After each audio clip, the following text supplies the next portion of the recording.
My name is Greg Jackson, and I'm a mixed martial arts instructor.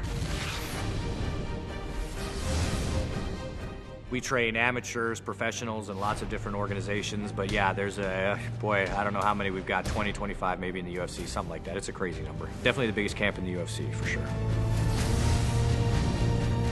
George St. Pierre said one time that I was like the maestro. I'm the guy that, taps and plays the symphony in the corner. Yeah, I'm an extra pair of eyes on the outside, so I'm asking them to, watch out for certain things or do certain things, or just reminding that they're in there doing a good job. I do that a lot. And if I do my job right, then cornering's the easiest thing in the world. If I do my job wrong, then I'm kind of the last line of defense to try to save it. And sometimes I can, and sometimes I can't.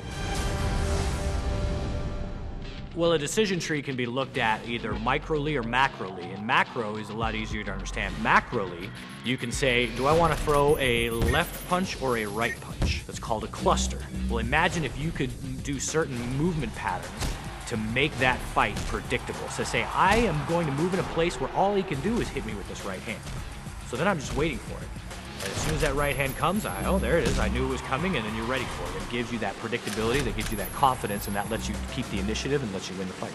That's a very important concept. So if you start thinking like that, you're not just thinking, okay, I'm going to come out and I'm going to throw 2 jabs and a right hand, and then I'm going to see what happens. If you're thinking to yourself, I want to put myself in a position that the very nature of his blocking my jab allows me to hit him with a right hand, then you're in a structure where you're maximizing your chances for success. That John Jones-Shogun fight, Shogun was covering his hands high a lot, trying to defend his head from John's very powerful strikes. So at one point, John, understanding that, had a decision to either throw a left hook at his head, which was then blocked, or throw it at his liver.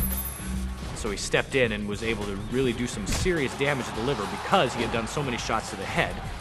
That set up predictability in a system, and that's a lot of what clustering is it makes fighting predictable. Having that in mind, all you're doing is clustering over and over and over. You're just putting yourself in these positions where no matter what they do, they're gonna get nailed. The process is the only thing that I own. I don't own that victory. Like, the victory is theirs, but the process is mine and the fighters together. Like, we share that. Every day we share that. So when we win, I'm happy for about a minute and a half, and then I just want to do it again. UFC Undisputed 3, your move.